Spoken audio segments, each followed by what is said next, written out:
జై శ్రీరామ్ స్వామి.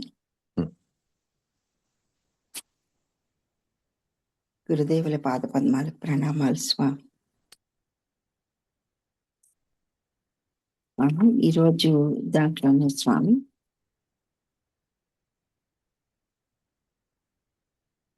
12వ శ్లోకం స్వామి,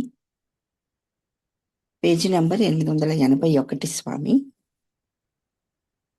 చిత్త జడత్వముల మధ్యనున్న జీవుడను సంజ్ఞ కలిగినట్టి చిదాభాసుడు సాక్షి చైతన్యం యొక్క బలముచే బ్రహ్మమందు స్థితి కలిగి ఉండును అని అన్నారు స్వామి.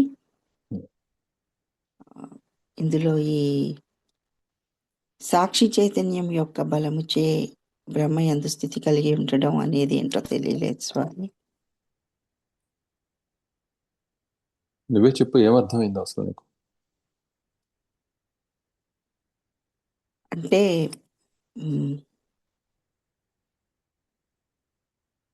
జీవుడు అంటే ఏదైతే ఉందో ఆ చైతన్యము జీవుడు అని అనుకున్నప్పుడు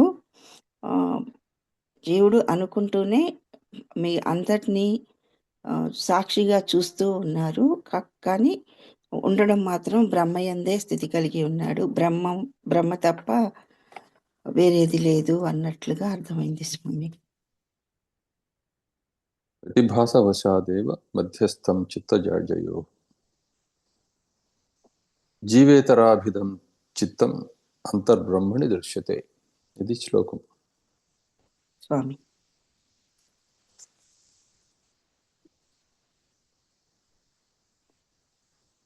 చైతన్యము, జడత్వము, చేతనత్వము, జడత్వము